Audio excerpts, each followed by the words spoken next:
오늘 잘 지내셨습니까?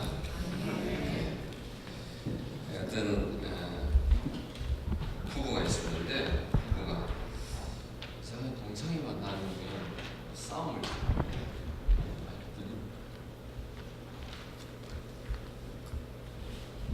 들립니다. 이렇게 동창회만 다녀오면 부부 싸움을 그렇게 잘해요.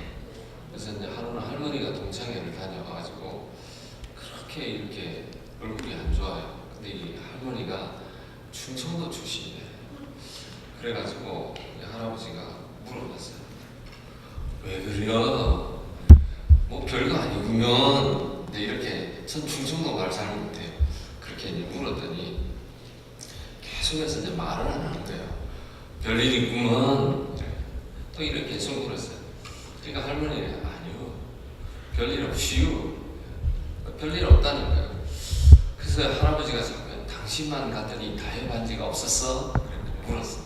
그거 아니라니까. 그러니까 또 할아버지가 당신만 밍크코트가 없었어? 아니라니까. 그래서 이제 자꾸 이제 할아버지가 추근추근대면서 왜 그랬냐 이제 자꾸 물어봤더니 할머니가 이제 드디어 입을 떼기 시작했습니다. 그래 말이야, 오늘 동창회 갔더니 동창회에 나온 사람들 중에서 영감이 살아있는 사람은 나밖에 없었어. 그래서 네, 자기 혼자만 감사해서 그런지 미안해서 그런지 참 이렇게 세상에 재미있는 일이 아닌 것 같은데도 재미있는 일이 많은 것 같습니다. 여러분이 이제 그 신앙생활하면서 우리가 하나님이 하나님에게 쓰임 받는 사람이 되어야 된다. 어제 그런 얘기를 했는데 그런 사람 마음은 쓰지 않더라고요. 하나님이 준비된 사람, 또 하나님을 사모하는 사람, 사랑하는 사람, 이런 사람들을 쓰는 것 같아요. 그런데요, 오늘 아침 새벽에 이제 나오신 분들하고 말씀 나눴는데 우리가 아무리 준비가 돼도 우리가 지금 이렇게 지금 교회에서 사역하는지 이 영성의 세계에 있거든요. 그러니까 영의 세계에 있기 때문에 영의 세계는 영의 눈으로 보고 판단할 줄 아는 능력이 필요한 거예요. 그래서 이 가끔 가다 보면 우리 이제 직장생활 하는 분들이 여기 많은데 이 직장하고 교회하고 너무 안 맞는 거예요. 직장에 가면 이렇게 탁탁탁탁 하면 되는데 아니 교회 오면 이게 안 맞는 거예요. 그러니까 안 맞는 게 정상일까요? 비정상일까요? 왜 그럴까요? 왜 정상이라고 생각합니까? 안 맞는 게. 그런데 이게 세계가 다른 거예요. 직장이라고 하는 데는 딱 한 가지 목적이 있어요. 우리가 어떻게 이걸 잘 운영해가지고 뭐 사람을 잘 도울 것인가, 또 아니면 이익을 낼 것인가, 뭐 이런 거 딱 목적이 있잖아요. 근데 이 교회라고 하는 것은 그런 어떤 보이는 목적을 위해서 가는 게 아니고 보이지 않는 영의 세계에 관한 얘기를 하는 거예요. 그래서 여러분들이 이 교회 신앙생활하면서 항상 내가 마음에 들지 않는다고 해서 안 되는 건 아니에요. 하나님은 내가 아니라도 다른 누군가를 통해서 하나님의 사역을 이끌어 가시거든요.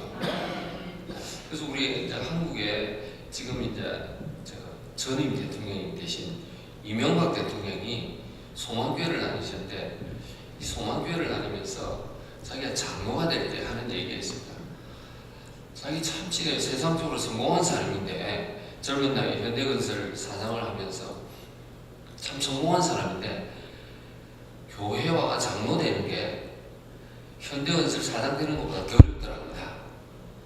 왜 그럴까요? 와가지고 교인들이 다 투표를 하고 이러니까 이거 뭐 보통 잘해가지고 안 되더라는 거예요.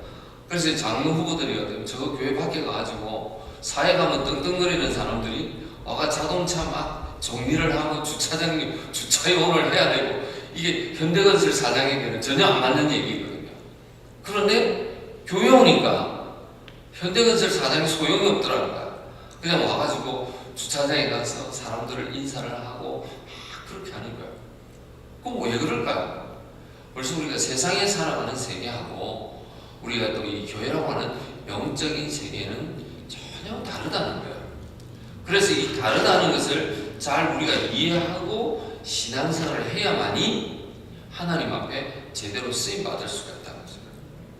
그런데 세상의 방식을 계속 가져와가지고 목사님, 집사님, 우리 교회, 우리 회사에 가면요 이렇게 합니다라고 어떻게 얘기를 하면 이게 안 맞는 거예요. 자, 얼마나 안 맞냐면요, 여러분들 세상에 나가면은 남에게 주라고 합니까? 주지 말라고 그럽니까? 원래 이렇게 손해보는 일 하라고 합니까? 하지 말라고 그럽니까?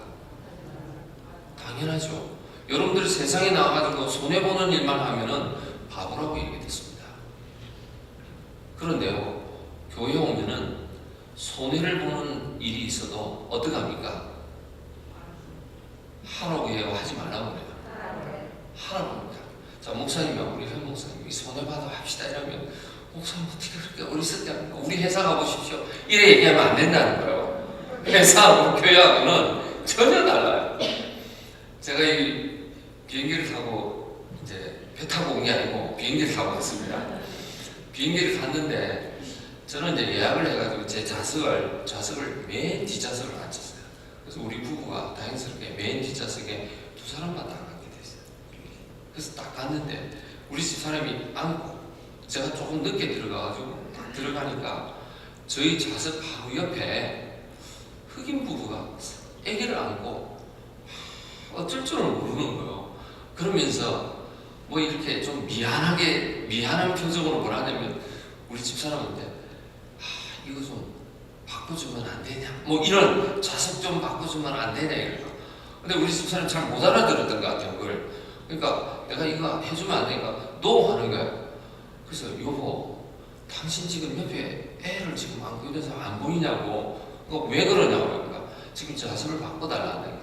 좌석 어딘가 물어보니까 저쪽에 지금 가방 다 집어넣었는데 저쪽에 가 있는 거야. 완전 반대편에 가 있는 거야. 그러면 보통 사람들은 자기 자리니까 앉아도 괜찮잖아요. 우리 부부가 바꿔주기로 했습니다.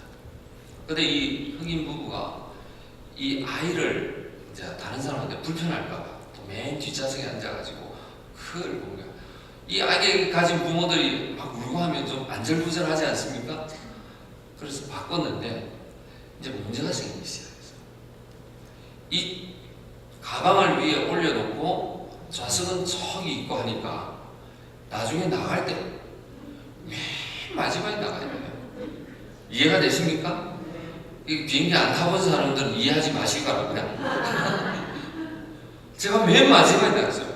그 일본에서 전부 여기가 한 300~400명이 되는 사람이 나가는데 맨 마지막인데 휴스턴에서 아틀란타로 트랜스퍼를 해야 돼요. 근데 시간은 1시간 40분 딱 있어요. 1시간 40분인데 저는 휴스턴 공항이 그날 뭐 좀 괜찮을 줄 알았는데 무진장에 사람이 많은 거예요. 세상에 이렇게 사람이 많나 할 정도예요. 어쩔 수 없이 맨 마지막까지 기다렸다가 가방을 들고 나왔습니다. 나왔는데 오래간만에 미국으로 왔더니 제가 사실 여행을 굉장히 많이 해본 사람인데 이 미국 와가지고 이 미국이 이 시스템이 많이 바뀐 거예요. 몇 년 만에 오니까 뭘 이렇게 뭐 갖다 대고 뭐 이런 것들이 막 생기고 얘가 왜 이러지? 저기 이민관이 있는데 왜 이 패스포트를 갖다 대야지? 이런 생각이 들고 몇 번을 물어보고 혹시 또 잘못 써가지고 일나는가 싶어가지고 그래 맞다는 거예요. 그래가지고 쭉 섰더니 시간은 점점 가는데 또 이렇게 이제 패스포트를 딱 스캔을 한 다음에 그것도 줄 서야 되잖아요. 그거 한 다음에 그 다음에 이민관을 통과를 해가지고 또 그 다음에 세관을 통과하고 이러는데 다음 비행기 출발 5분 전에 도착했어요. 그럼 어떤 일이 벌어집니까? 여러분 비행기를 안 타보실 것 같은데요. 제가 비행기를 놓쳤어요. 아틀란타로 와야 되는데 못 오게 됐어요. 휴스턴에서 내가 놓쳤어요. 그 놓쳐가지고 이거 어떡하냐 이러니까 저 저기 서비스 센터를 가래요. 갔더니 오늘 밤에 가려면 밤 한 12시쯤 가거든지 아니면 다음날 가는 거야. 근데 밤 12시에 휴스턴에서 가면은 아틀란타에 몇 시에 도착합니까? 또 이게 남에게 아무리 우리 딸이지만 새벽에 나오라면 얼마나 피해를 줘요. 그래서 안 되겠다 전화를 하고 하루 쉬기로 하고 그러니까 또 이 공항에서 이 추천하는 호텔이 있더라고요. 거기 가는데 제가 그날 이제 본의 아니게 호텔을 가야 됐어요. 시간 손해보죠. 또 호텔비 내니까 안 내도 되는 호텔비를 내야 되죠. 그러니까 경제적인 손해, 시간적인 손해, 뭐 하나도 이익이 하나도 없어요. 근데 제 마음에 비행기에 탔을 때 그때 그 자리에 있었더라면 놓치지 않았을 것 같아요. 사실은. 그런데 제가 그날 뻔히 예상이 됨에도 불구하고 손해를 봤습니다. 뻔히 예상돼요. 여러분, 영성의 세계는요, 내가 이게 이익이 있다고 해서 가는 것도 아니고 뻔히 손해가 있음에도 불구하고 가야 되는 게 영성의 세계예요. 그러다 보니까 이 영의 세계에 관한 얘기를 쭉 하다 보면 사람들이 어떻게 하면 시험을 많이 당합니다. 왜 시험 당하냐? 여러분이 손해보고 싶어요? 안 보고 싶어요? 보고 싶은 사람 많은 것 같은데요?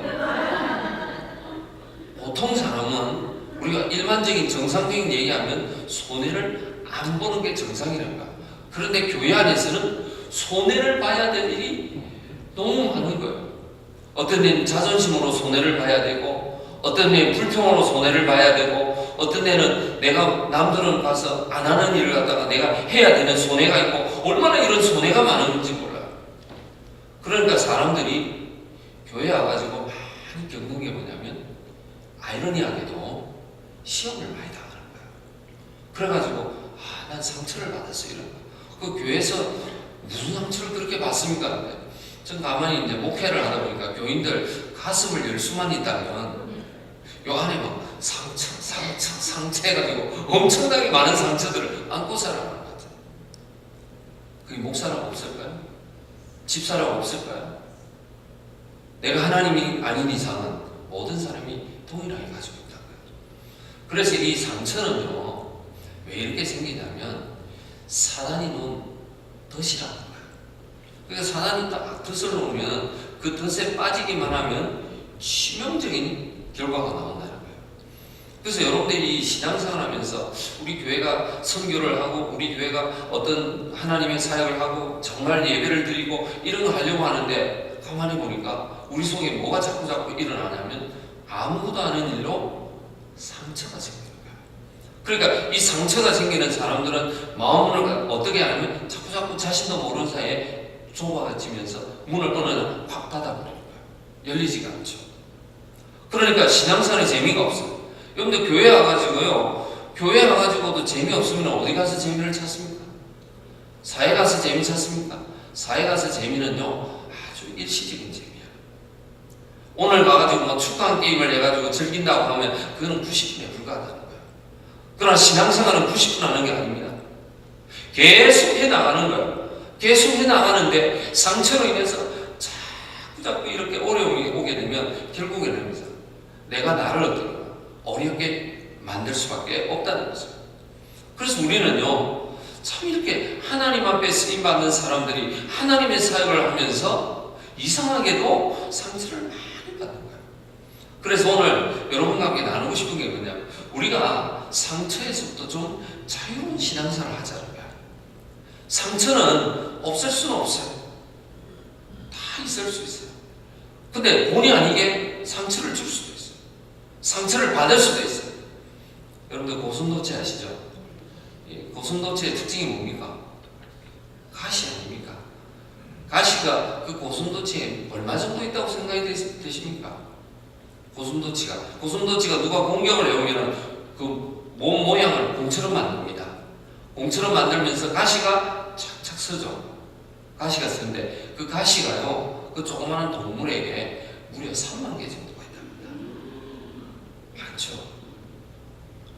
그 정도 해야지 공격을 막아내는 거예요. 그런데 이 고슴도치의 특징은 혼자 사는 거예요.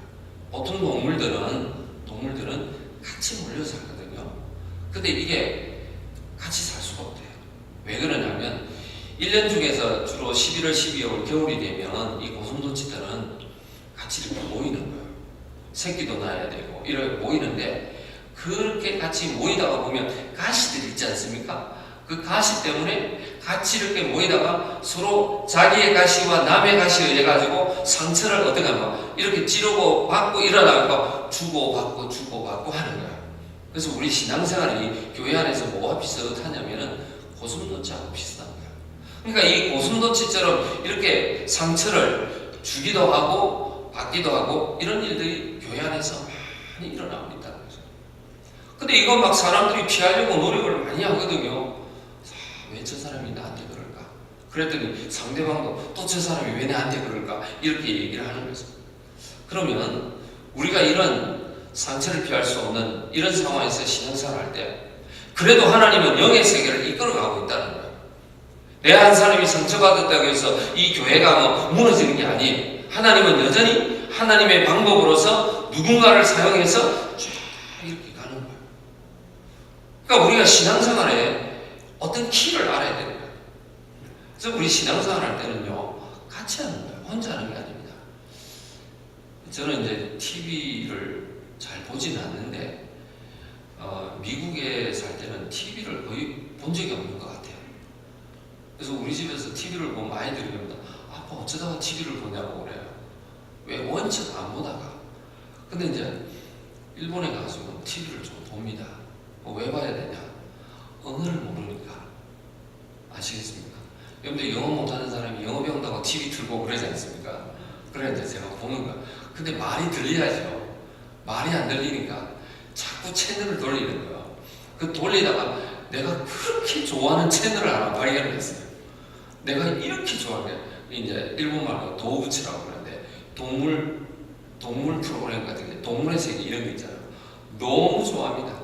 저는 하여튼 나이가 50이 넘어가지고 동물 프로그램을 보고 가슴이 두근두근하는 사람이에요. 그렇게 동물 프로그램 좋아요. 불과 2, 3년밖에 안 됐지만 재밌어요. 근데 왜 좋아하냐면 저는 그 도우부츠 프로그램을 보면서 목회 원리가 그 속에 다 있는 거예요. 이 동물의 세계를 보니까 목회가 그런 거구나. 이게 딱 보이는 거예요.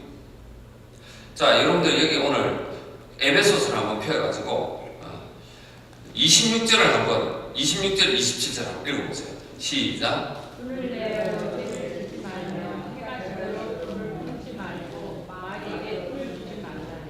자, 여기 보면요, 이 그 동물 프로그램하고 비슷한 내용들이 있는데, 동물들은 같이 이렇게 막 있다가도 천적이 생기는 거예요. 사자가 잡지 않습니까? 먹이니까 사슴 같은 거 먹이지 않습니까? 그러면은 서로 간에 이거 잡히지 않으려고 막 분도 내고 막 난리가 나거든요. 근데 이 동물들은 특징이 하나 있어요. 배가 부르면 절대로 사냥을 안 합니다. 근데 배가 터져도 사냥하는 동물이 있습니다. 네? 누구요? 여러분들 답 아십니까? 누구라고요? 사람만 합니다. 사람은 지금 배가 거의 배가 이거 남산만 한데도 어떻게 하냐면 내일 아침을 생각하고 또 사냥하러 가는 거예요. 동물들은 절대로 그러지 않더라고. 근데 우리는 지금 내일에 어떤 일이 일어날 걸 갖다 막 생각하면서 오늘 일을 막 하는 거예요. 그러니까 이게 얼마나 인간관계가 복잡한지 몰라요.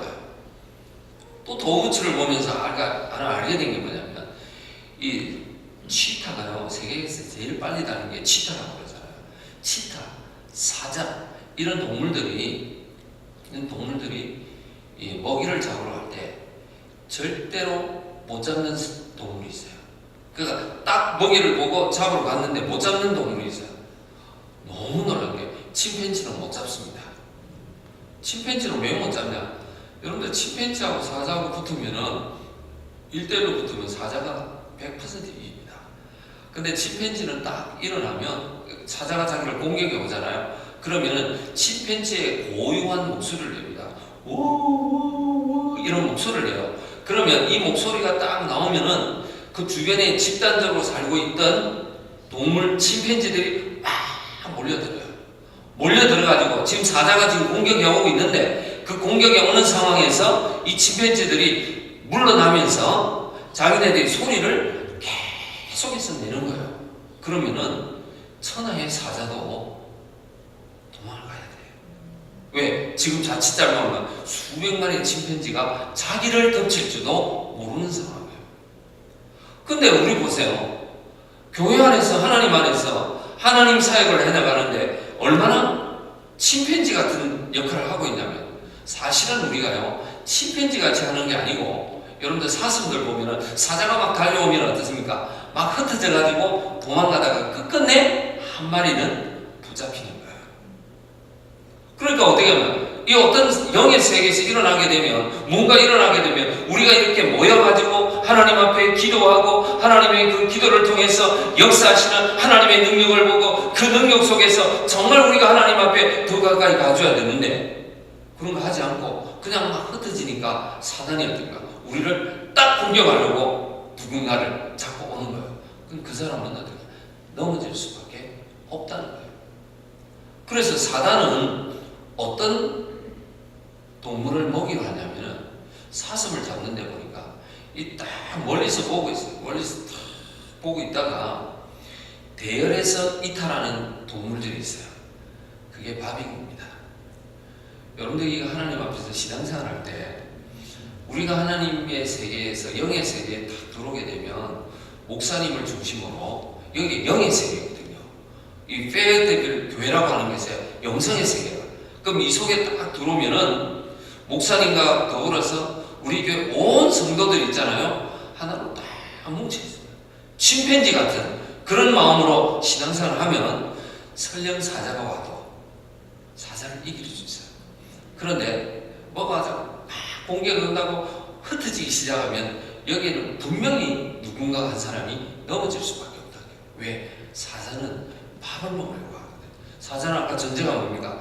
배가 고파야 사냥하는데, 여러분들 성경에서 우는 사자와 같이 우리를 삼킨다는 말이 있지 않습니까? 그건 뭐냐면 배고픈 사자가, 사흘을 굶는 사자가 먹이를 찾아가지고 공격해오는 그런 상황을 설명하는 거예요.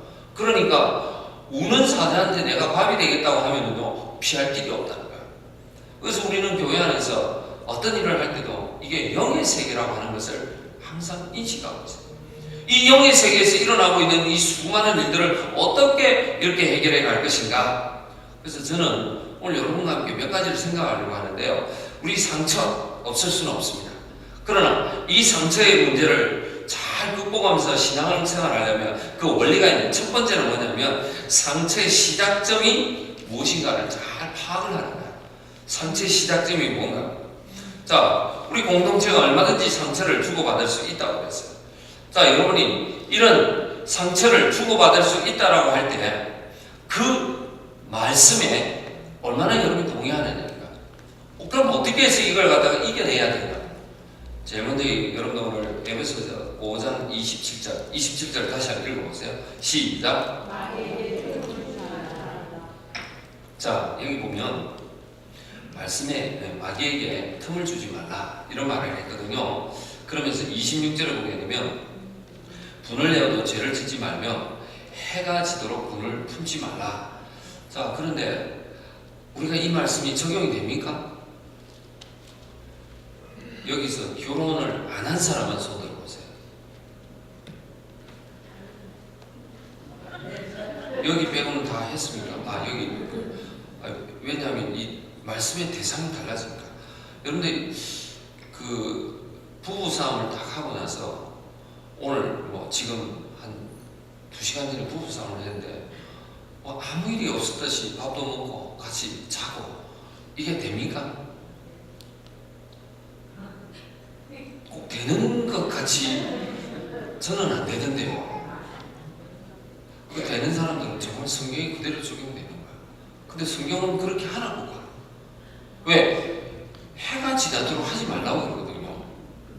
그런데 우리 마음에는 어떻게 합니까? 해가 지기는 그냥 2주 3주를 가도 분이 안 풀려가지고 여기서 안 풀린 분을 풀기 위해서 한국까지 비행기를 타고 가가지고 돌아왔다가 기분 나쁘다 한 번 더 갔다 오고, 이게 우리 마음인가? 그러면 이게 뭘까요? 제가 목사님이 이제 지금 캘리포니아에서 목회를 하시는 목사님인데, 이분이 원래는 목회를 하려고 한 분이 아니에요. 그래서 이제 부인이 결혼을 했는데 남편이 원체 학력이 좋고 하니까 그럼 좀 쏠리는 게 있지 않습니까? 그래 결혼을 했는데 목회를 또 한다고 하니까 미치는 거. 자기는 목사 사모 되려고 한 게 아닌데 그렇게 하는 거예요. 그래서 이 목사님이 뭐 신학교를 미국에서 졸업을 하고 저 교회를 개척한다고 캘리포니아를 간 거야. 근데 이 목사님이 그런 생각을 해요. 자기는 너무 세상에서 괜찮은 사람이기 때문에 자기가 교회를 개척하면 1년 만에 아무리 사람이 없어도 100명은 온다고 생각했대. 이거는 미니멈. 뭐 이 정도는 뭐 그냥 개런티 이렇게 생각했는데 100명은 고사하고 한 20-30명 이렇게 모이니까. 근데 딴 목사님들 그런가 당신이 지금 개척해가 1년 2년 만에 20-30명이라도 교인이 모이면 대단한 거야 이러는데 자기 마음에 분이 생기는 거예요. 내가 이만큼 학력이 있는데 내가 이만큼 배워가지고 박사학위를 받았는데 세상에 나가서 돈을 벌면 내가 얼마나 벌 수 있어. 또 이분이 MBA 출신이에요. 경영학 석사 출신이에요. 경영학 박사예요. 그러니까 이 뭐 세상에 돌아가는 데는 잘 아는 사람이에요. 목회가 5년 지나도 잘 안 돼요. 10년이 지나도 잘 안 되는 거예요. 그래가지고 어느 날 교회에 얘기를 했습니다. 내가 좀 쉬어야 되겠다고. 교회에 이제 쉬라고 이렇게 해가지고 목사님 부부가 한국을 나갔어요. 한국을 나갔는데 이제 안식년 기간이 다 끝났으니까 돌아와야 되는데 이 사모가 안 돌아온다는 거예요. 난 진짜 안 돌아간다.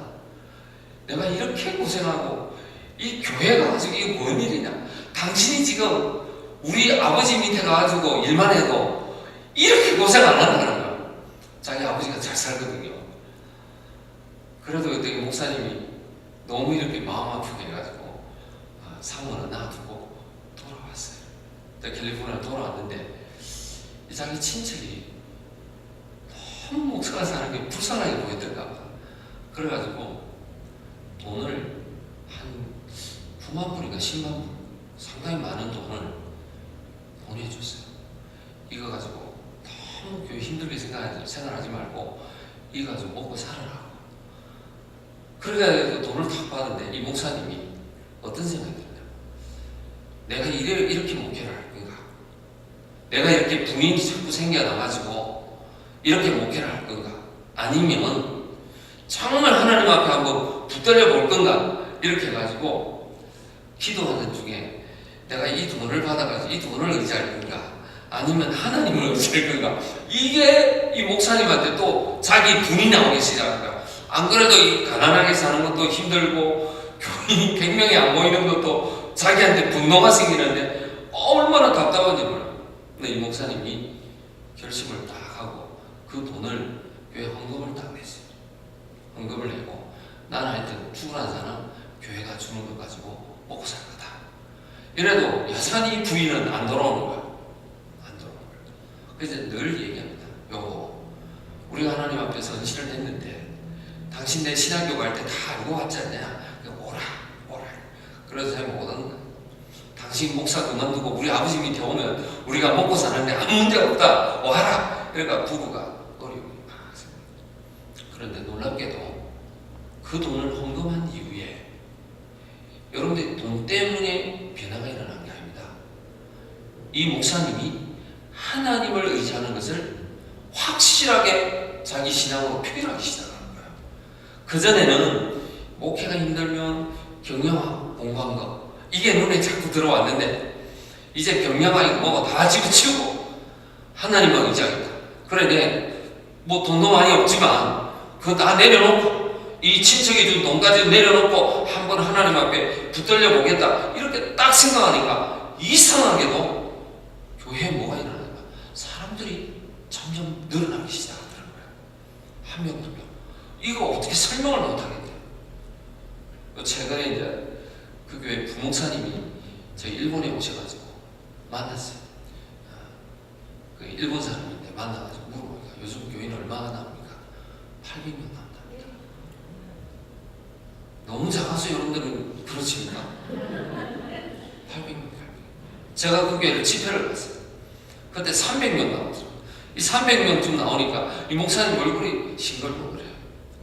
자기 평생에 100명이니까 100명 교인이 나와야 되는데 300명이 나오니까 너무너무 좋아하는 거예요.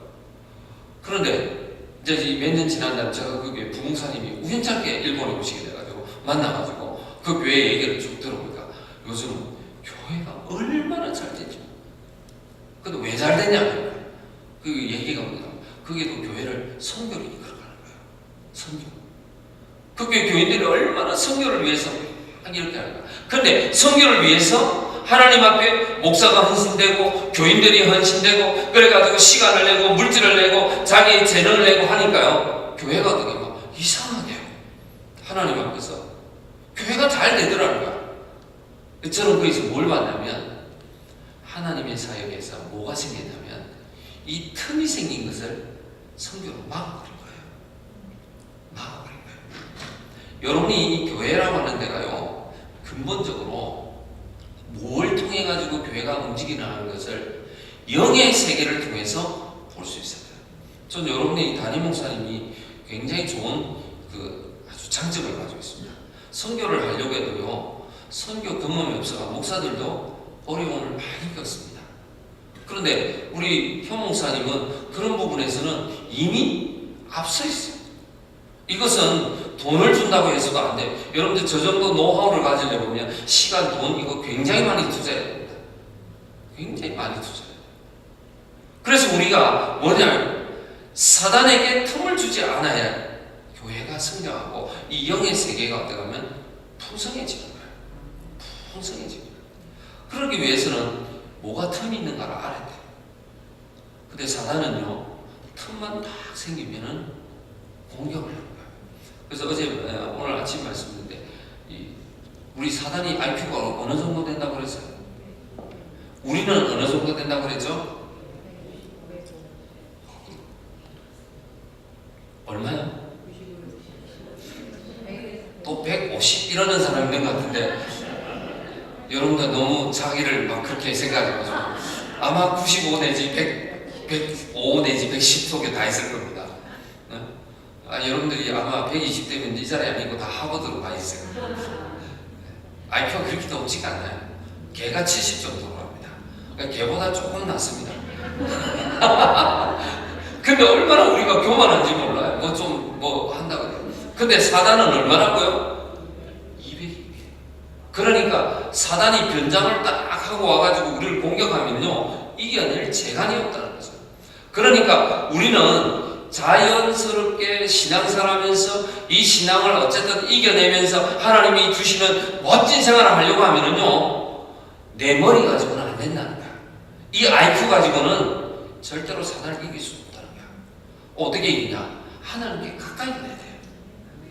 우리가 하나님께 가까이 가는 게 영의 세계거든요. 근데 하나님과 멀어지면 멀어질수록 누구하고 가까워져요? 사단하고 가까워집니다. 마귀가 좋아하는 거예요. 그러니까 여러분이 교회 한번 딱 주일날 한 번 안 나오면 그 다음 주에 또 안 나오고 싶어요. 이상하게 세 번째 주에는 또 더 좋은 일이 벌어져요. 네 번째 주에는 정말 세상에 이거 절대 놓칠 수 없는 일이 또 일어나는 거예요. 그러다가 여러분들 빨리 천당 가십니다. 왜? 사단의 꼬임을 모르니까. 사단의 꼬임을 모르는 거예요. 제가 아는 집사님이 참 영어도 못하는 분이에요. 와가지고 이 미국에 와서 온갖 일을 다 했어요. 정말 돈을 버는 일이라면은 세상에 자기 몸이 부러질 정도로 막 알바라고 하는 것은 온갖 걸 다 했어요. 그러다가 본인에게 너무너무 좋은 가게가 하나 났습니다. 가게가 하나 났는데 무슨 가게가 났냐면 생선 가게를 하는데 이 가게는 돈 버는 거는 개런티입니다. 여러분들 공항 같은 데 가서 뭐 가게 열고 그런 거잖아요. 손님들이 굉장히 많으니까. 그런데 돈은 버는 거는 개런티인데 문제가 하나 있어요. 1년 365일을 해야 돼요. 근데 이분 신앙이 좋은 분이에요. 하나님, 이거 어떡할까요? 근데 자꾸 부담이 되는 거예요. 이거 내가 정말 평생에 돈 좀 벌어보겠다고 했는데 이거 할까요 말까요? 막 이러다가 결국에 마음속에 너 안 하기로 했어요. 여러분들 이제 돈을 많이 번다고 7일 동안 영업을 하고 이러면요, 빨리 하나님이 오라고 그러십니다. 네, 빨리 가십니다. 그러니까 빨리 가고 싶으신 분들은 그렇게 꼭 가게를 하시면 됩니다. 쉬지 않고 그러니까. 그런데 이분이 노를 하고 정말 하나님 앞에서 그걸 갖다가 좀 뭔가 수입을 갖고 싶었는데, 이분 평생 꿈이 뭐냐면요, 자기가 회사에 가가지고 회사를 돌아가게 만들어 놓고 자기가 회사에 가지 않고 하나님 앞에 사역하러 가는 게 꿈이에요, 이 사람은. 그런데 지금은 가야 돼. 몸을 움직여야 돼. 그런데 그 거대한 생선 가게를 그만두고 그 다음에 뭘 했냐면, 아까 제가 영어를 잘 못한다고 그랬어요. 영어를 못하는데 아들을 시켜가지고 하는데, 학교에 납품하는 거예요. 여러분들이 학교에 보면은 도시락, 점심 식사 같은데 이 납품을 하지 않습니까? 학교는 납품을 하는데 아이템 하나당 한 100만 개씩 하루에 들어갑니다. 하루에 100만 개.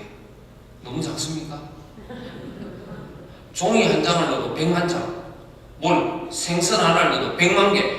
100만 명의 학생들이 먹으니까 그렇게 어마어마한데요. 그런데 이걸 공개 입찰을 하는데, 여러분들 미국에서 제일 큰 식품 회사가 어느 회사인지 아세요? 다 이렇게 올라가면 한두 개밖에 없어요. 시스코 아시죠? 네.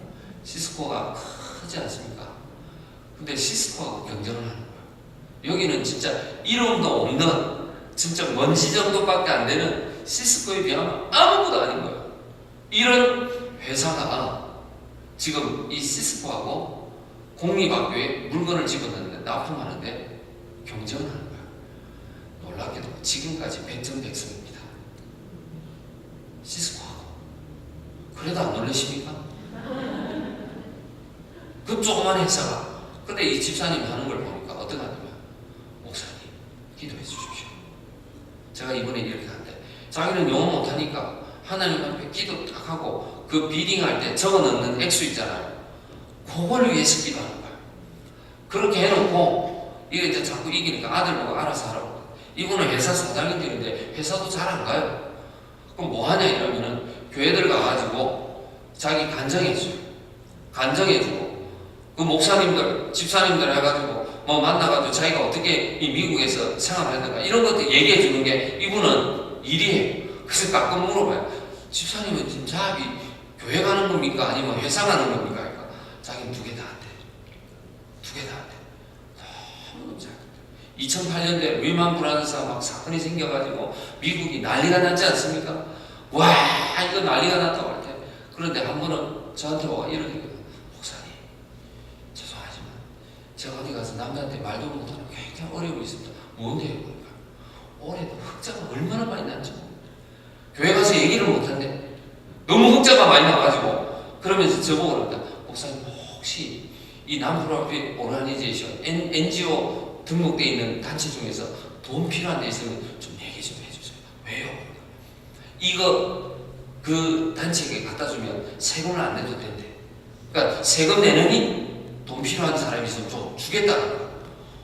아니 지금 다 주겠다고 하는데 어떻게 당신만 그렇게 좋은 일이 일어나냐고요.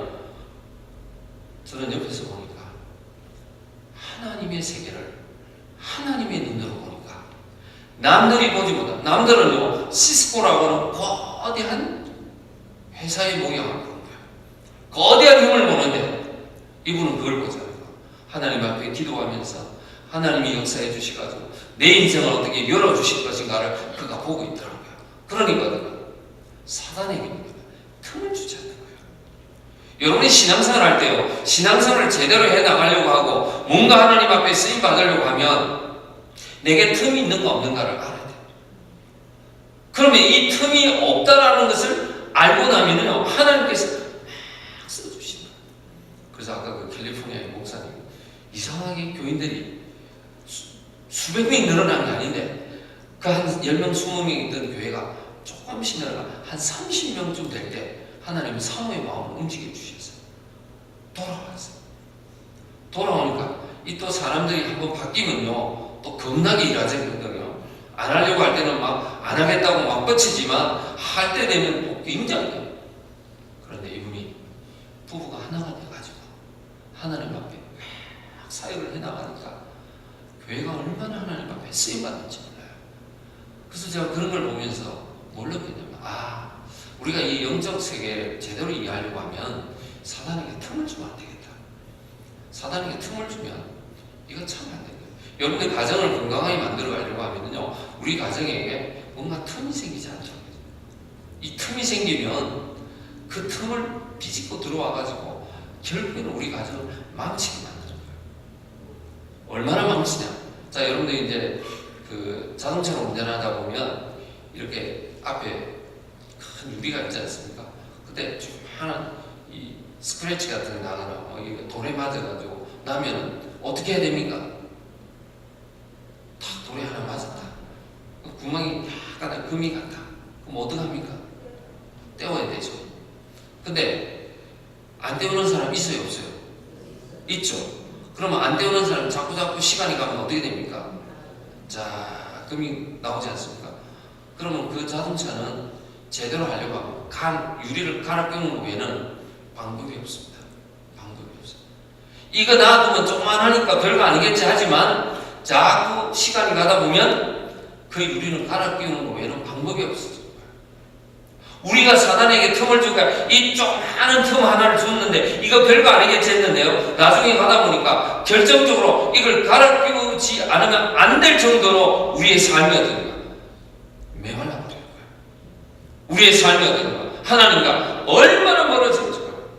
그래서 여러분들이 하나님 앞에서 우리 교회가 영의 세계에 있다는 것을 알고 이 교회에서 있든지 선교를 하러 가든지 또 여러분이 이제 가정의 형편에 있든지 어떤 상황이든지 이 사단이 우리를 공격하는 제일 중요한 주도권을 잡는 첫 단계가 뭔가를 알아야 되는 거예요.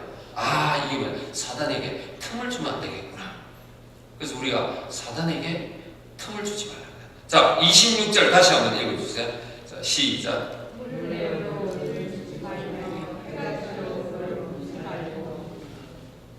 자, 여기에 분을 내지 말라. 분을 혹시 내어도 해가 질 정도로 오래 가지 말라 이건데, 우리가요 신앙생활을 이 상처로부터 자유롭게 해나가려고 하면요, 두 번째 단계가 뭐냐면 신앙의 눈높이를 맞춰야 됩니다. 눈높이를 맞춰야 돼요. 상대방 신앙의 눈높이를 맞추는 거예요. 자, 우리가 신앙생활을 하다 보면은 이렇게 자꾸 충돌이 일어나는 게 뭐냐면 저 사람 이해를 못하는 거예요. 저 사람 그럴 수가 있냐고. 저는 교회 와가지고 아이들이 막 떠들고 하는 아이들 있잖아요. 아마 여기도 있을 거예요. 제가 모르긴 하지만 그런 아이들을 절대 나무라지 않습니다. 왜 안 나오냐? 제 경험이 있어서 그래요. 그래도 교회 와서 사고 치는 애가 훨씬 낫지. 교회에서 사고 친다고 잔소리를 해가지고 밖에 나가면은 그 아이는 훨씬 나쁘게 됩니다. 훨씬 나쁘게 돼요. 그래서 제가 이 어릴 때 보면 우리 저 친구들이 있는데 한 친구가 키가 크고 덩치가 얼마나 큰지 몰라요. 중학교 1학년 때 165 정도 되니까요. 크죠? 그 중학교 1학년 친구는 굉장히 큽니다. 그러니까 뭐 엄마가 막 입이 싱글벙글. 우리 애만 크니까, 내 애만 크니까 꼭 우리 앞에 와서 한마디 해요. 어쩜 너희들은 언제 키 클래?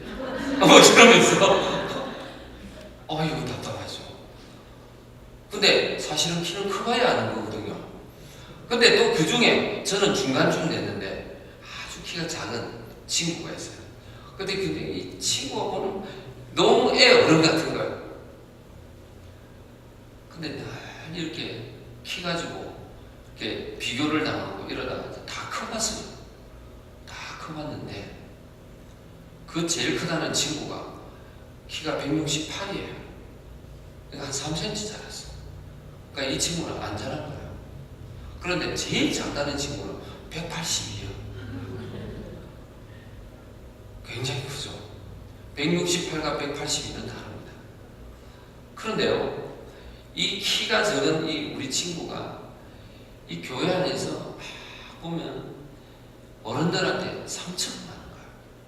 상처가 많은데 어떠냐면 애들 불 안 끄잖아요. 그러면은 여러분들이 불 안 끄는 아이들한테 막 뛰어놀고 하는데 혼낼 게 아니더라고요. 차라리 이걸 꺼주면서 모범을 보이는 게 좋지 잔소리 한다고 불 끄는 애들은 없더라고요. 잔소리하면 기분만 나쁘지. 그 교회에 대해서 뭐가 되면 반감을 가지고 있는 거야. 반감을. 그러니까 늘 이렇게 교회에 대해서는 좋은 생각을 안 가지고 있어요. 그런데요, 저희들이 이제 친구들이 같은 교회에서 다 커봤잖아요. 어릴 때 다 유년주일학교 신앙이 지금 나이가 제가 55인데 55이 내가 다 커보니까 그때 신앙은 똑같아요. 똑같아. 그때 교회 열심히 나오던 애들은 지금도 교회 열심히 나와가 최소한 안수집사 이렇게 되는 거예요. 그런데 그때 공부한다고 2주 3주 만에 한 번 나오고 뭐 한다고 2달 만에 나오고 이런 애는 지금도 2달 만에 나오고 그러는 거예요. 그때도 크리스마스 때만 나오는 친구 있잖아요. 그때는 그랬던 친구는 지금도 크리스마스 때 나오고 있어요. 제가 그걸 보고 나서 굉장히 도전을 했어요. 이거 아이들을 기를 때 이 아이들에게 내 신앙을 가지고 아이들한테 할 게 아니고 아이들 눈높이에 맞춰야 되겠다. 여러분들이 이 아이들에게 눈높이를 맞추지 않고 어른들에게 눈높이를 맞추면 아이들은 이해를 할 수가 없습니다. 그래서 이제 엄마들이 가끔 가다 보면 아이들을 때려요. 여러분은 안 때립니까? 안 때려요? 때려요. 근데 때리지 마십시오. 저도 때려봤거든요. 근데 제가 어느니까 우리 큰애를 6살까지 때렸습니다. 근데 6살까지 때릴 때 보니까 분이 나가지고, 그러니까 아이를 이해하고 때리는 게 아니고 분이 나가지고 매가 매를 때리겠다. 그러니까 술이 술을 마신다듯이 매가 매를 때리게 만드는 거예요.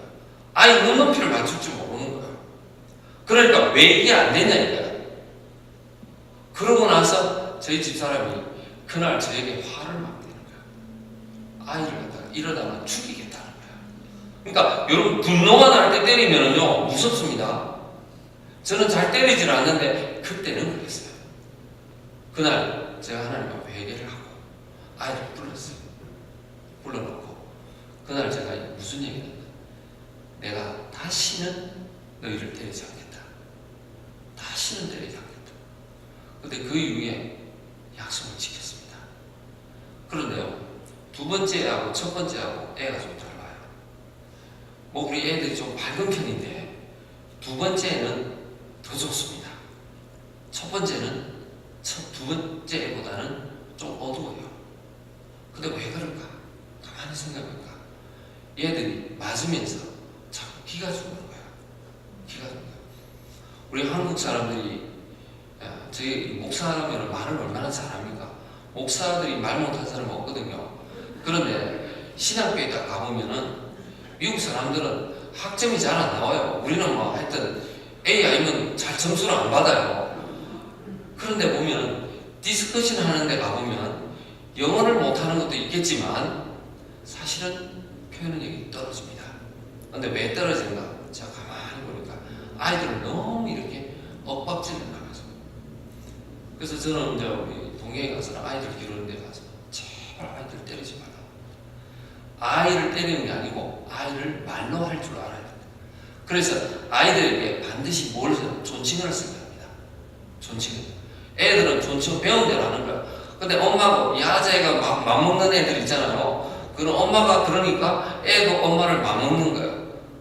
그러니까 엄마가 존칭을 써주면 애는 배운 게 그거밖에 없으니까 그대로 따라하는 거야.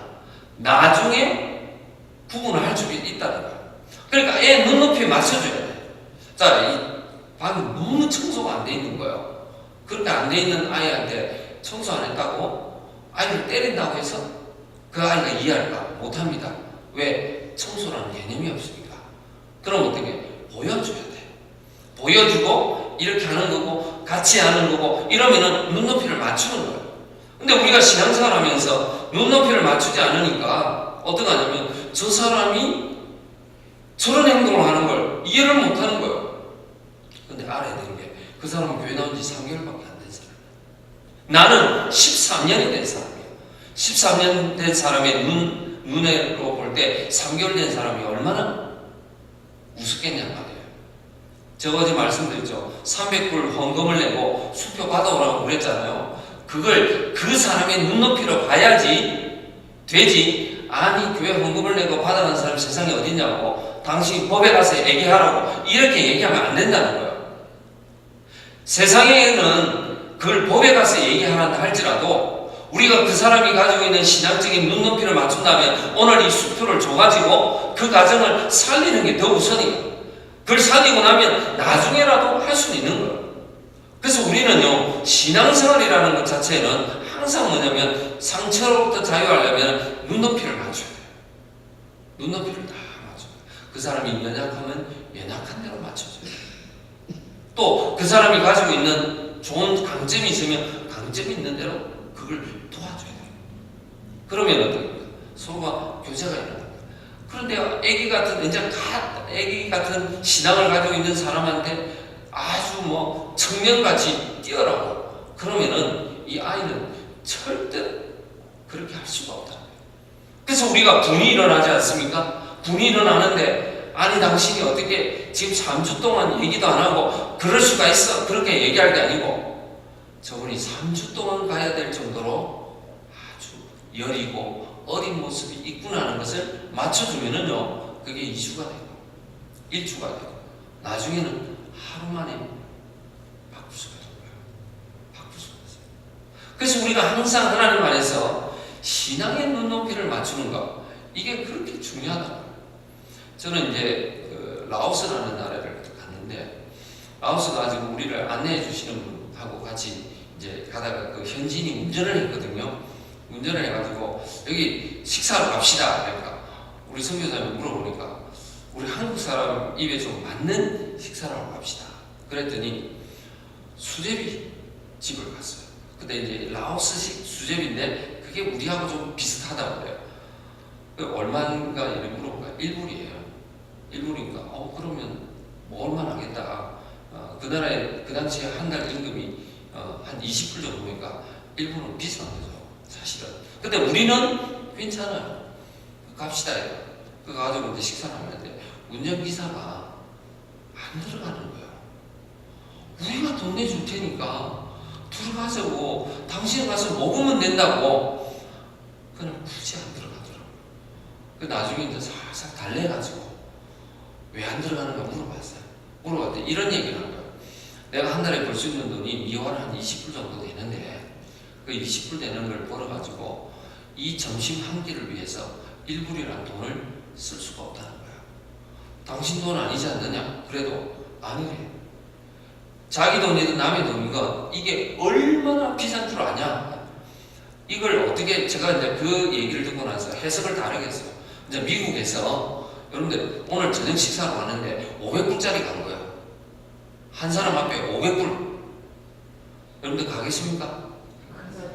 제가 지금 한 350% 깎아줄 테니까 가자면 뭐라고 생각하니까 저보고 거의 돌았다고 생각합니다.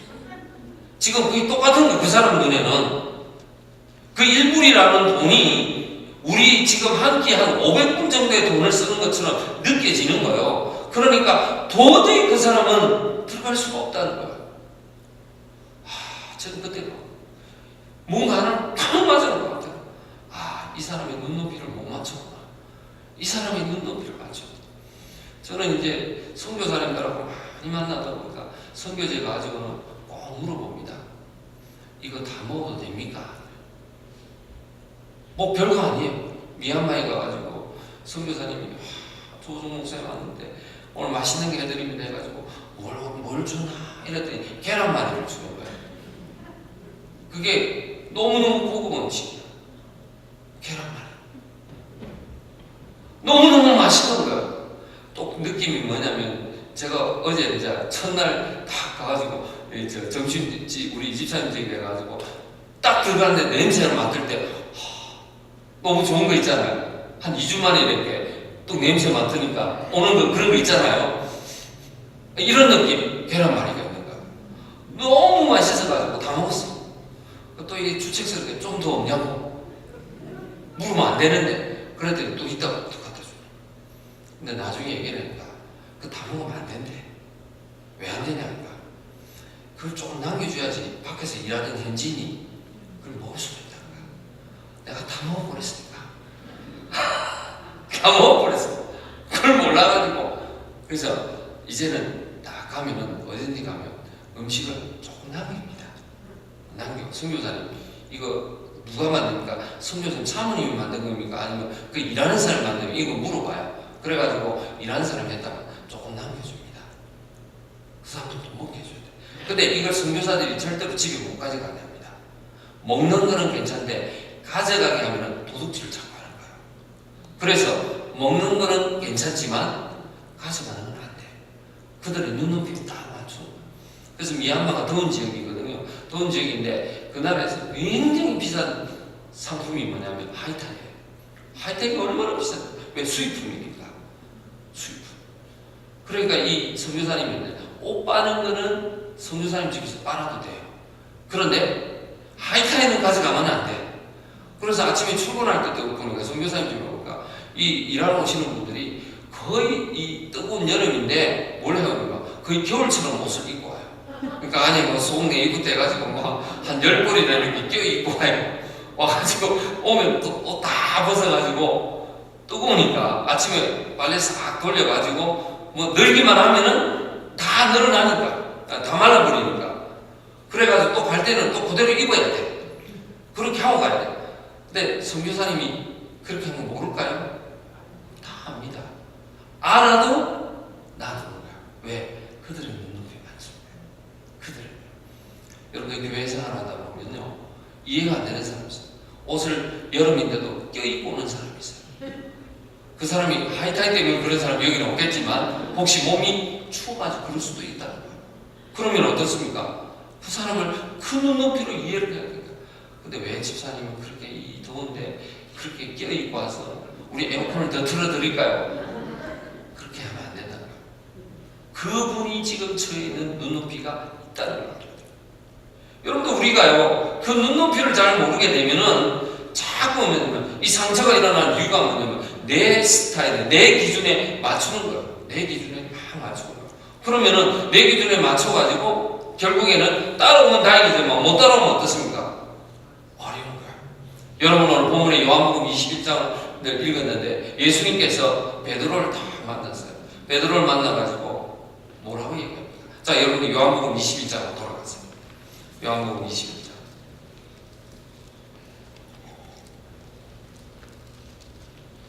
거기 보면 15절을 17절까지 보면 뭐라고 합니까? 네가 나를 사랑하느냐 이렇게 얘기를 하지 않습니까? 근데 이게 한국말 성경으로 보면 이거 잘 이해가 안 돼요. 이때 사랑이라는 말을 헬라어로 보면 4가지 단어가 있거든요. 다르게 표현을 해요. 그때 예수님이 베드로가 뭐 했냐면 예수님 모른다고 했던 사람이거든요. 난 도무지 모르겠다 이러던 사람한테 또 찾아와가지고 네가 나를 사랑하느냐? 네가 나를 아가페로 사랑하느냐? 이 말인 거야. 아가페가 뭐냐면은 부모가 자녀에게 그냥 이유 없이 사랑하는 이런 걸 갖다 아가페라고 하거든요. 네가 나를 아가페로 사랑하느냐? 이렇게 얘기를 합니다. 그때 베드로니가 네 제가 주님을 사랑합니다 할 때 그때 사랑의 표현은 내가 주님을 필레오로 사랑합니다 이런 거. 필레오는 뭐냐면 친구 간의 사랑이에요. 주님은 네가 나를 아가페로 사랑하느냐 했는데 주님 이 베드로는 필레오로 사랑한다는 거야. 두 번째 똑같이 물었어. 네가 나를 아가페로 사랑하느냐 했더니 주님 저는 필레오로 사랑합니다 이렇게 얘기를 하는 거야. 세 번째 주님이 네가 나를 필레오로 사랑하느냐? 그때 물었더니 베드로가 동일하게 예, 저는 주님을 필레오로 사랑합니다. 친구처럼 사랑합니다.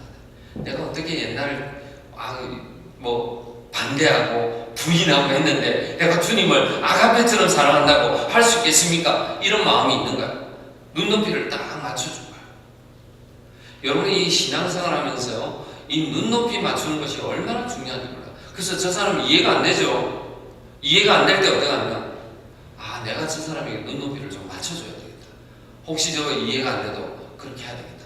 여러분들 수학 못하는 사람은 좀 맞춰줘야 됩니다. 여러분들 수학은 비교적 잘 하실 것 같은데 괜찮은지 모르겠어요. 그래서 뭐 계산을 하면은 막 손 막 이래 가면서 이래도 안 돼가지고 한 10,000불쯤 주면 계산이 안 돼가지고 누구한테 다시 갖다 주고 계산해달라 이런 사람 있잖아요. 하여튼 500불까지만 계산이 되는 거예요. 그 이상에는 막 손을 몇 번 해도 안 되는 사람 있잖아요. 그 이해를 해줘야 돼요. 이해를 안 해요. 왜? 우리 집이 그러니까. 우리 집에는 많이 주면 안 됩니다. 많이 주면은 헷갈려가지고 일이 잘 안 돼요. 그래서 내가 이렇게 수학이 안 되나 그럴까. 그런데 내가 보니까 나도 약점이 있더라고요. 책을 읽는데 저희 집사람하고 저하고 책을 읽으면 저는 수개념이 저희 집사람보다 훨씬 낫습니다. 근데 책을 읽으면 저는 인포메이션 중심으로 쭉 읽어가는데 저희 집사람은 어떻게 읽냐면 완전히 그거를 리얼 시츄에이션처럼 읽어요. 그래가지고 그 사람의 얘기를 들으면 이 얘기가 그렇구나 하는 게 이렇게 느껴지는 거예요. 그러니까 내가 서로의 눈높이가 다른 거야. 그럼 어떡합니까? 서로의 눈높이를 맞춰줘야지 그게 되는 거야. 되는 거야. 그래서 여러분들이 교회 안에서 집사님 왜 그래? 저도 예수 믿으면 그런 거 하면 안 되잖아. 그렇게 얘기하는 게 아니고 그 사람이 지금 가지고 있는 눈높이가 아직 3개월이면 3개월에 맞춰줘야 돼. 10년이면 10년에 맞춰야 되는 거야. 그래야지 상처를 이겨야 되는 겁니다. 그래서 여러분들이 이 교회 안에서 다 신앙생활 잘해가지고 그 다음에 선교지 딱 가야죠. 그게 선교가 되는 거지. 여기에서도 잘 안 되는 사람이 어떻게 선교지 가다 잘 될까요? 안 됩니다. 저는 이 선교지 갈 때마다 꼭 교육시키는 게 있습니다. 떠날 때는 어떻게 해라는 겁니까? 여러분들 내일 이제 선교지에서 다 마치고 떠날 때는 어떻게 해야 될까요?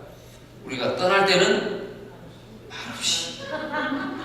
그런데 보면 떠날 때 말없이 떠나라고 했는데 뭐 떠나기 전날 뭐 이제 뭐 파티 한번 하자, 식사 한번 하자 하면 막 이메일 보내줄게, 뭐 또 가가지고 뭐 해줄게, 온갖 걸 얘기를 다 하고. 그래서 우리 교회에서는 약속하고 오면 혼납니다.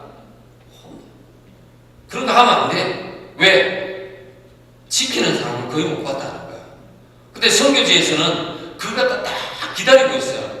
그래서 한 미국 선교사님이 저 동유럽에 가가지고 지나가는 얘기로 해서 미국에 한번 오세요 그랬어요.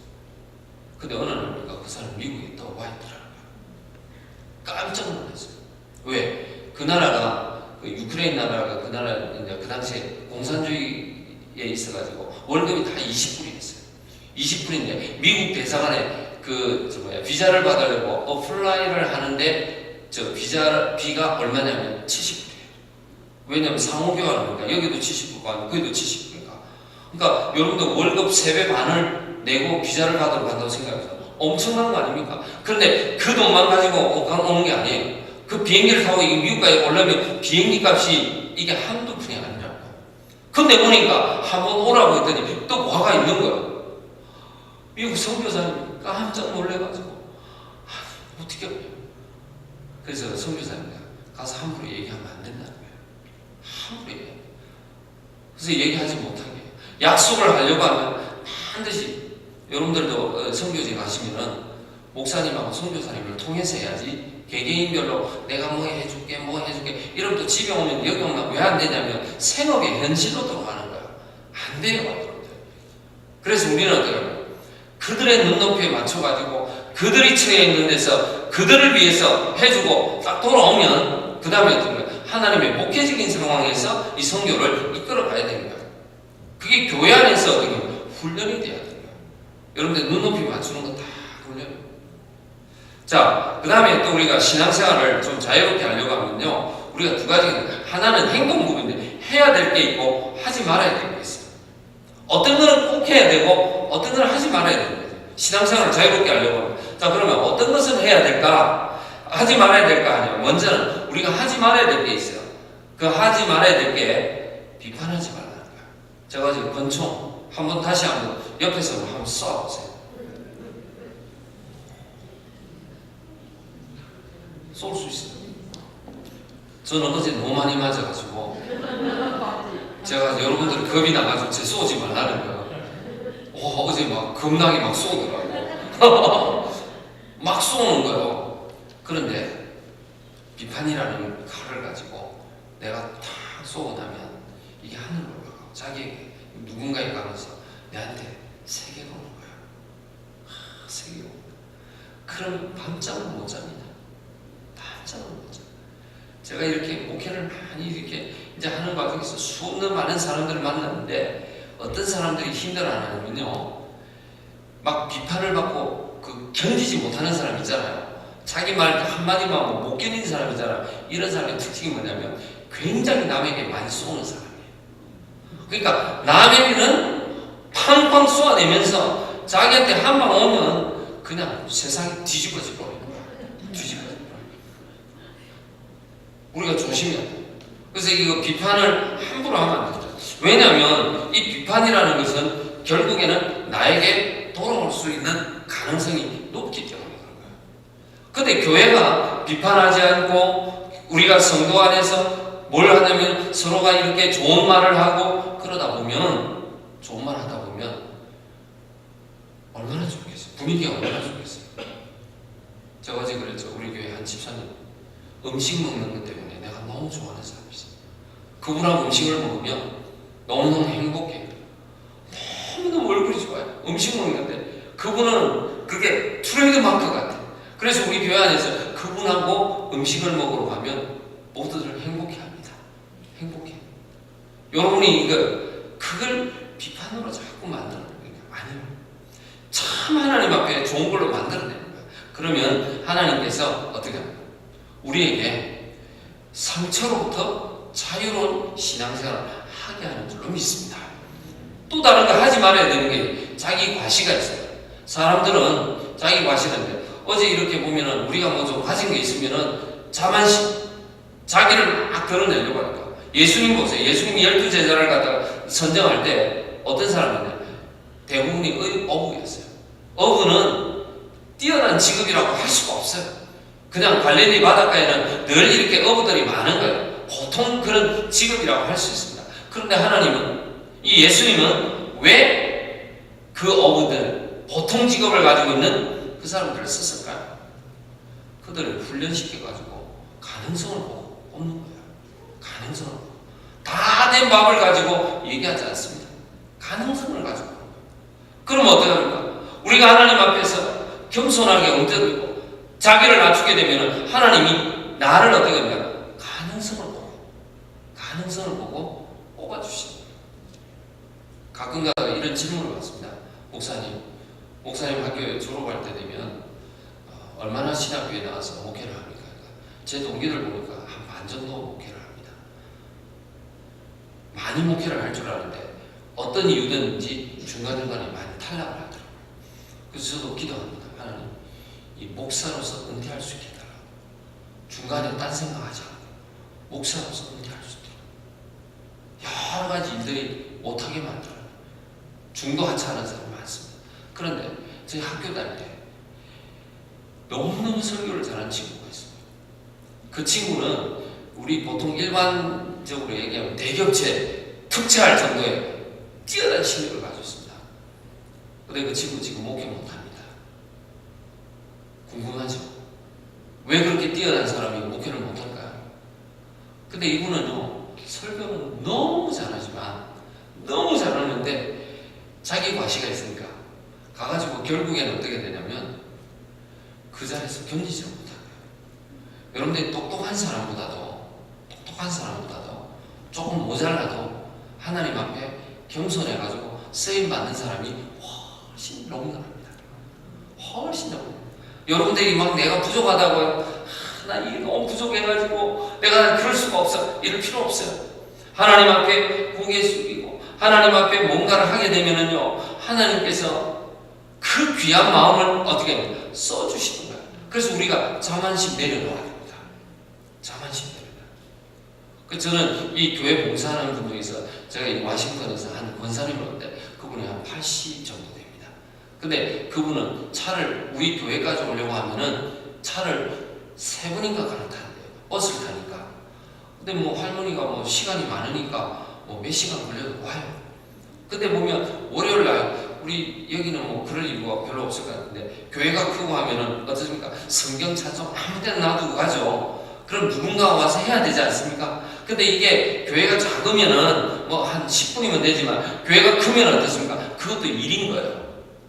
그런데 이 권사님이 연세가 드신 분이 매주 월요일마다 어떻게 하냐면 그 버스를 타고 와서 3번씩 갈아타고 왔는데 버스도 30분, 1시간에 한 대씩 오는 거. 그런 걸 갖다가 갈아타고 와가지고 교회 와서 그걸 갖다 다 정리하고 가는 거예요. 그러니까 얼마나 그분을 존경하는지 몰라요. 누가 이렇게 총을 들어야 되는 사람이 없어요. 또 한 권사님이 있습니다. 그 권사님은 95세 정도 돼요. 돌아가셨는데 그분은 하나님 앞에서 정말 자기가 가지고 있는 걸 갖다 하나님 앞에 드리는 거예요. 뭘 드리냐면 새벽기도에 문 여는 거. 할머니가 잠이 많아요? 없어요? 잠이 없거든요. 근데 그분 8시부터 주무세요. 8시 후에 전화 걸면 안 됩니다. 왜? 주무시니까 3시에 교회 나옵니다. 근데 이분이 평양 고고쪽 고녀 출신이에요. 옛날에 평양, 지금 돌아가셨으니까 100세가 훨씬 넘은 분이에요. 그 분이 요거를 다니면서 피아노를 배웠어요. 피아노. 근데 이 피아노를 배우는데 이 피아노가 침이 안 걸리고 좋거든요. 그런데 새벽 3시에 나와가지고 아무도 없는데 혼자 리사이트를 하고 있는 거예요. 그것도 거의 매일. 이러면서 노래를 부르는데 그러니까 왜 그분이 오래 사는가 했더니 그거예요. 근데 여기 보면은 이제 뭐 새벽기도에 문 여는데 이 새벽기도에 문 여는 분이 누군지 모르지만 이게 보통 어려운 게 아니거든요. 여러분들 아무 생각 없이 앉아있는 사람하고 어떤 뭔가를 해야 되는 사람하고는 다른 거예요. 근데 우리 목사들이 신경 전혀 안 써도 돼요. 이 권사님 개런티로 3시 되면 딱 나와가지고 불 다 켜고 매일 리사이트를 하고 있으니까. 그런데 이분이 시간이 좀 지나면서 자기 동료를 찾았어요. 자기 이제 좀 오봉 같은 사람을 찾았어요. 그런 사람이 어떻게 한 75 이런 사람들. 3분이 모여가지고 아침마다 이 그랜드 피아노를 열고 딱 치면서 뭐 4주를 가까이 주로 많이 합니다. 4주를 가까이 하면 뭐 박자가 얼마나 길든지. 우리는 뭐 이런 거 하고 우리 사모님이 하는 거 이런 거 하고 전혀 안 맞는 자기 나름대로 피아노를 막 치는 거예요. 얼마나 그게 또 귀하게 보이는지 몰라요. 근데 이게 95인데 이 손에 관절도 없어요. 얼마나 이게 손이 좋은지 몰라요. 그 피아노 계속 치세요. 우리 나이 들고 하면 이거 좀 어려움이 생기잖아요. 그리고 이분은 뭐 하냐면 뜨개질을 막 해요. 뜨개질을 해가지고 이분은 취미가 뜨개질 해가지고 뭐 하냐면 이걸 해가 누구를 줄까요? 저는 겨울 옷이 필요 없다 할 정도로 이분이 계속 뜨개질 해가지고 갖다 바쳐. 그렇게 많이 합니다. 근데 저 혼자 하면 주는 줄 알았더니 얼마나 많이 하는지 사람들한테 너무 많이 주는 거예요. 95이 됐는데 93세 돼가지고 우리 파넬 같은 데 종종 갑니다. 파넬 가가지고 우리가 이제 돈 내려면 혼납니다. 혼나요. 이 늙은이라고 돈도 못 내게 하냐 이래가지고 제가 그분하고 가면은 절대로 돈 안 줍니다. 왜? 지금 이분이 자기 웰페어인가 또 아들들이 돈을 좀 상당히 주는 것 같아요. 그래 보면은 우리가 돈을 주는 게 아니고 그분이 꼭 돈을 우리한테 줍니다.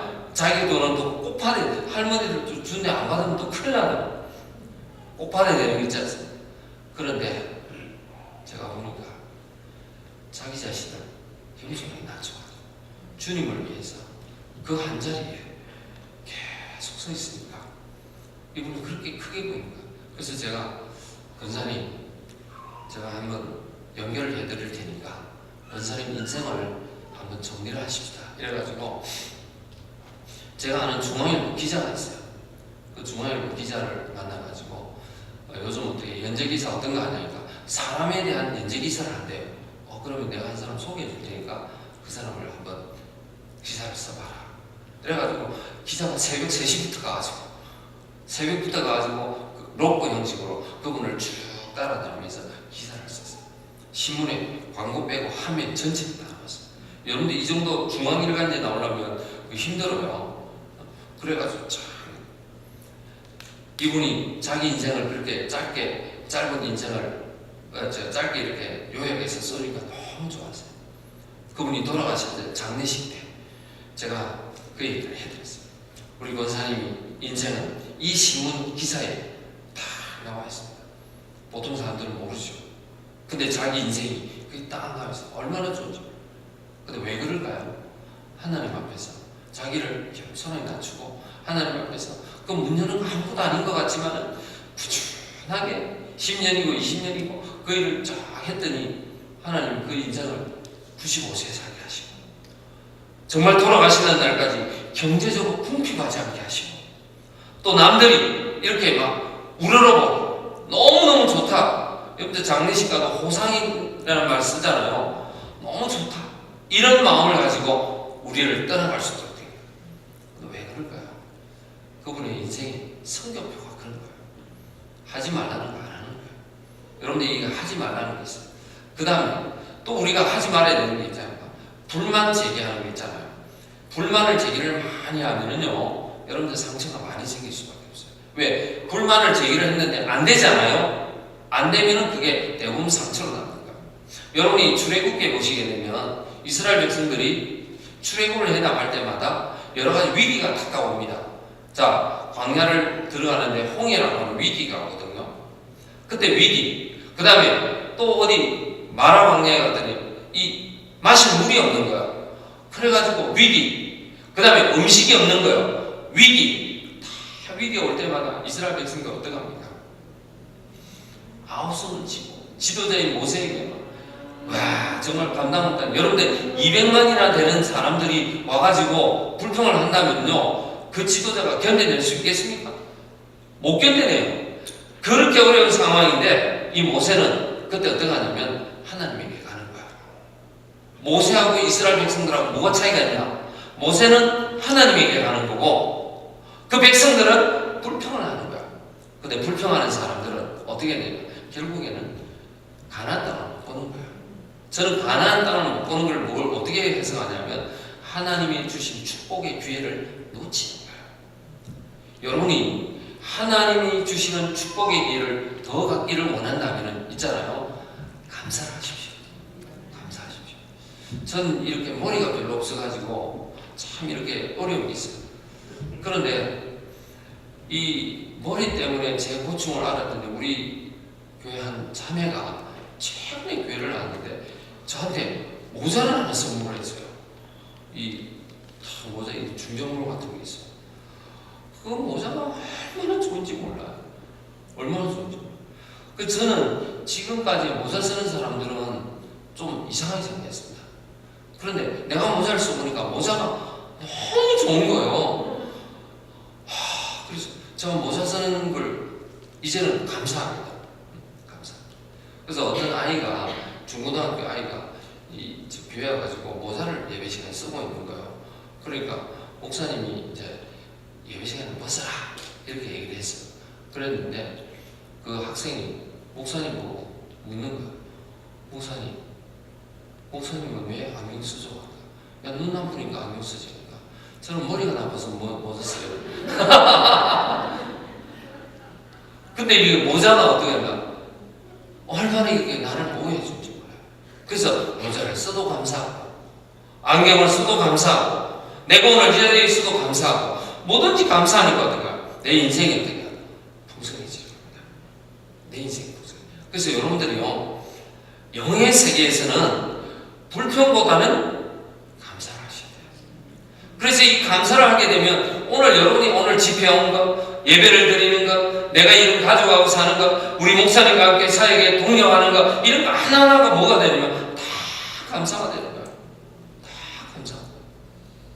그 감사를 할 줄 아는 사람은 인생을 어떻게 상처로 사는 것이 아니라 풍성하게 살 수밖에 없다는 거예요. 자, 그러면 해야 될 게 있어요. 해야 될 게 뭐냐? 자, 우리가 해야 될 건요, 사랑의 언어를 선물해야 됩니다. 사랑의 언어.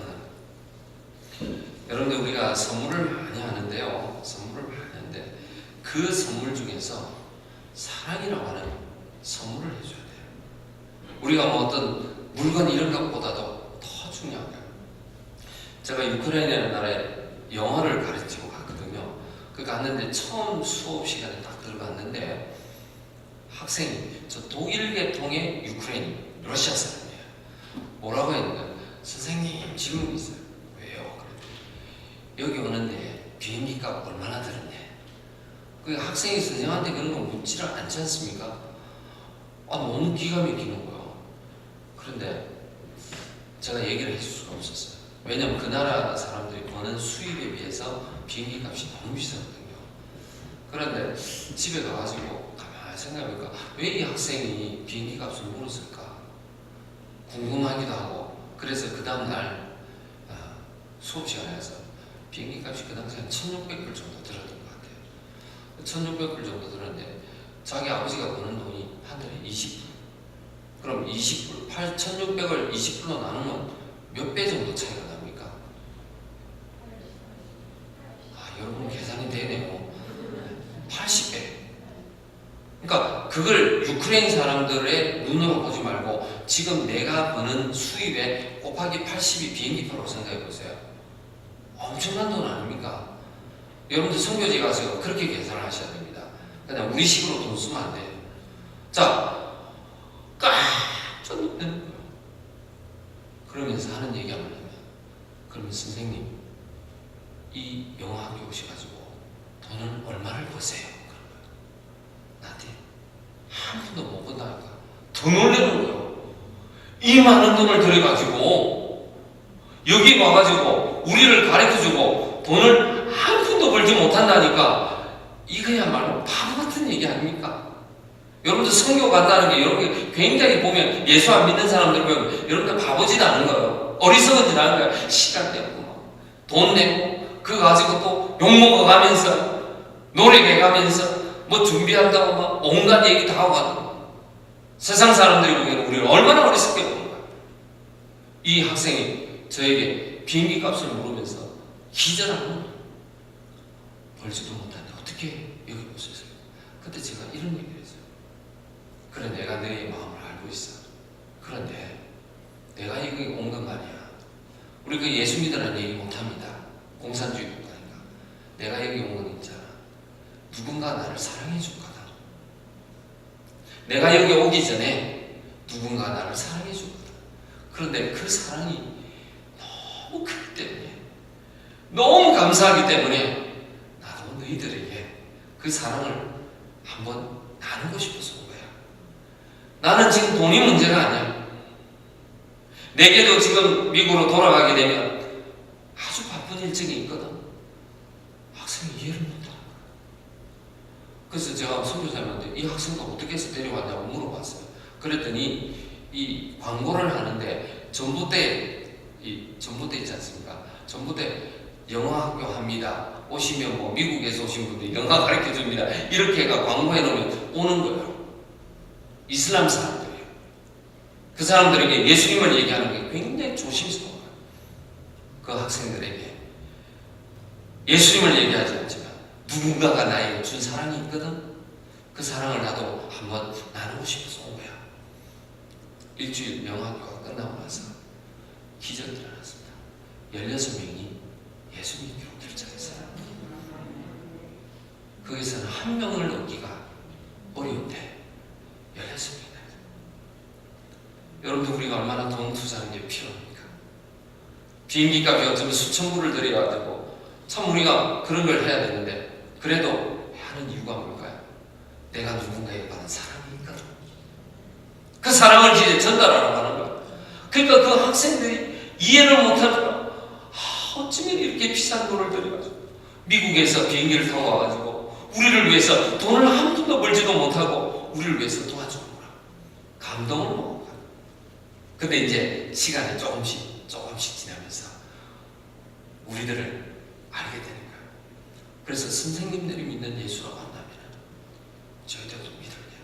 맨 마지막에 집회를 하면서 우리가 초청을 합니다. 초청합니다. 저도 믿겠습니다. 저도 믿겠습니다. 저도 믿겠습니다. 여러분 우리 교회 안에서요 그거 하는 거예요. 뭘 가지고? 언어를 가지고 하는 거예요. 여러분 내게 뭘 사랑을 나눈다는 거예요. 물건으로 나눈다 생각하는데 물건은 다음 단계입니다. 제일 먼저 하는 건 뭐냐면 언어를 가지고 하는 거예요. 그게 언어는 뭡니까? 마음에 있는 것을 표현하는 거예요. 여러분들 행동은 뭡니까? 마음에 있는 것을 표현하는 거예요. 그래서 여러분들이 오늘 밤에 딱 집에 가셔가지고 제일 먼저 해야 되는 게 부부에게, 자녀들에게 뭐냐? 사랑의 언어를 한번 얘기해 줘야 돼요. 그 사람은요, 언어를 통해서 마음을 알 수가 있어요. 그래서 여러분들이 손 한번 이렇게 해보세요. 이렇게 하셔가지고 여기 입부터 여기까지 대보세요. 이 거리가 얼마, 이게 몇 인치나 되겠습니까? 예. 그런데요, 어떤 사람들은 이게 뭐 예를 들어서 5인치다. 여러분 5인치라고 생각하는데 사실은 어떤 사람들은 수천만 인치 이 사람도 있어요. 왜요? 마음 때문에. 마음 때문에. 이 마음이 꽉 닫혀 있으니까 이게 이렇게 와닿지 않는 거예요. 이게 거리가 너무 먼 거예요. 근데 어떤 사람은 손으로만 갖다 대도 탁 입술과 마음이 닿을 수가 없는 거예요. 이거 뭘로 만드냐? 말로 만드는 거예요. 말 가지고. 그래서 여러분들 교회 안에서 이 영의 세계를 풍성하게 만들어가지고 정말 좋은 교회를 만들려고 하면은 뭐부터 하셔야 되냐면 좋은 말을 해야 됩니다. 좋은 말, 칭찬하는 말을 해야 돼요. 격려하는 말을 해야죠. 그렇게 되면은요, 교회가 어떻습니까? 사는 힘입니다. 교회 안에서 격려하는 말을 갖다 배워야지 밖에 가서 할 거 아닙니까? 교회 와가지고 늘 이렇게 총만 팡팡 쏘고 이러면은요, 밖에 가도 총 팡팡 쏘고. 왜? 습관이 돼 있으니까. 습관이 돼 있어요. 습관대로 그대로 하거든요. 첫 번째 해야 되는 거예요. 사랑의 은혜를 마음껏 나눠야 됩니다. 두 번째가 뭐냐면 영적인 선물을 줘야 됩니다. 영적 선물. 그건 다양합니다. 뭐가? 물건을 줄 수도 있습니다. 아니면은 이 교회에 와가지고 새로운 사람들한테 내가 이 사람 처음 온 사람 바로 옆에 6개월 동안 같이 있겠다고 하는 거, 이런 것도 좋은 선물일 수 있습니다. 처음 나온 사람은요, 교회 와가지고 뭐 하는 것이 다 익숙지가 않습니다. 와가지고 뭐 하는 것들이 다 신기하게 보입니다. 그럴 때 나는 이 사람을 위해서 영적으로 선물을 주기 위해서 나는 6개월 동안 이 사람하고 점심도 같이 먹고 이 사람하고 주일날 같이 옆에 앉아가지고 이 사람을 도울 거야. 이게 영적 선물이에요. 그럼 어떻습니까? 이분은 이 교회에서 신앙생활 하느냐? 나하고 끊임없이 교제하는 교제의 파트너가 되는 거예요. 그래서 우리가 하나님 안에서 그런 선물을 줘야 돼요.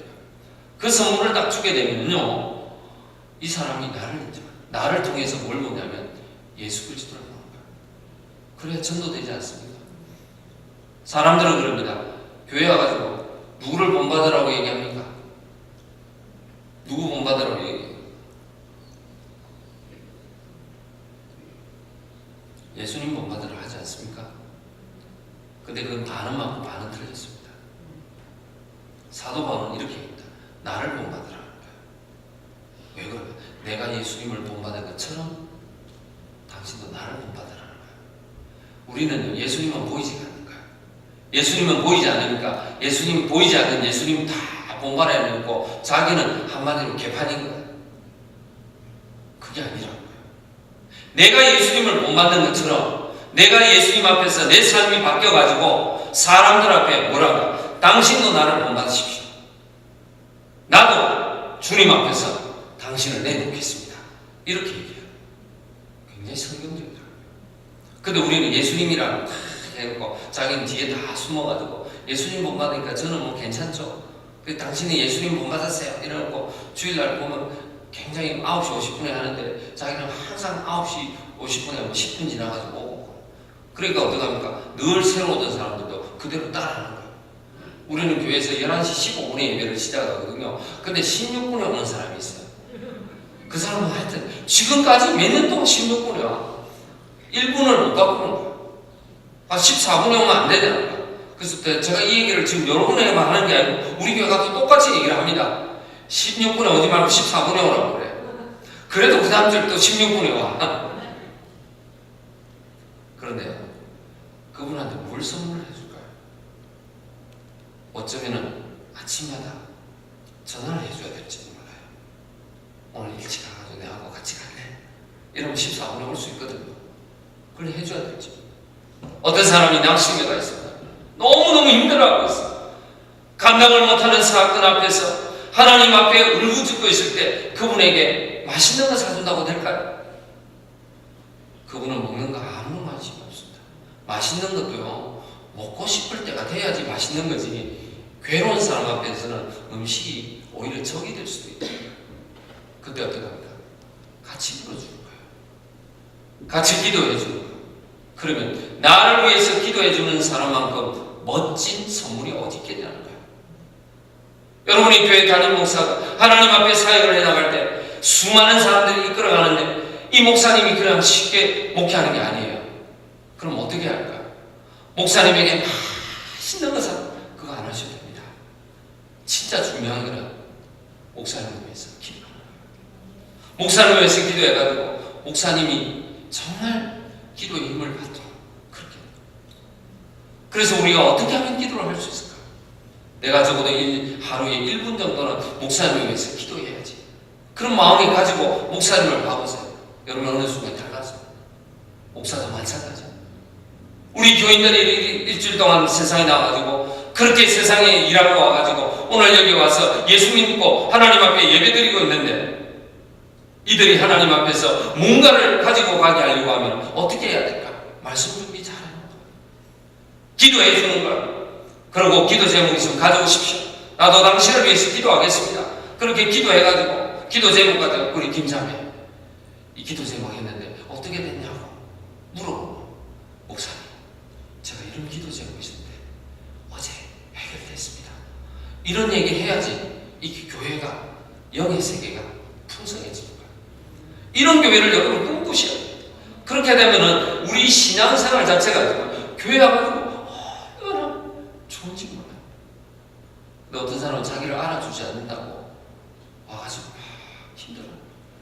저는 보니까 여성들이 옷을 뭘 입고 왔는지 옷 입고 온 걸로 만족하지 무슨 메이크 이런 건 몰라요. 그것도 어떤 분이 제가 지금 이름은 모르겠는데 놀스트롬이 가니까 있던데 무슨 메이크 옷을 입고 왔어요. 입고 왔는데 그걸 또 목사님이 몰라줬다고 또 삐쳤다고 그러더라고. 그래서 저는 저희 집사람이 그걸 사모님도 없고 해가지고 내가 물어봤어요. 그게 뭐냐 이러니까 이런 게 있대요. 그래서 또 가가지고 또 직접 확인해 봤어요. 놀스트롬을 가가지고 그 보니까 옷값이 상당히 비싸더라고. 이렇게 비싼 옷을 입고 다니구나. 이렇게 와가지고 내가 그 이후로부터 그런 옷을 입고 다니는 사람을 내가 이제 알기 시작했어요. 그전에는 몰랐어요. 근데 목사님한테 옷까지 알아달라고 하면 안 됩니다. 목사의 관심은 있잖아요. 옷이 아니고 영혼이라는 거예요. 영혼이요. 오늘 이 영혼이 뒷면에 사느냐는 문제가 있기 때문에 오늘 이 영혼이 하나님 앞에 살 수 있다 하면 옷이 좀 나쁜 걸 어떻겠어요? 내 외모가 좀 부정한다는데 뭐가 어때요? 진짜 필요한 것은 뭐냐면 오늘 영혼이 사는 거예요. 목사가 영혼에 관심을 가지고 성도가 목사님의 사역을 좀 더 감당할 수 있도록 여러분이 함께 기도해 주십니다. 그때 어떨까? 교회가 풍성해져요. 교회가 풍성해지게 되면 어떻게 합니까? 여러분들 일주일에 첫날이 주일입니다. 월요일이 아니에요. 일, 월, 화, 주일, 일, 이렇게 나가는 거야.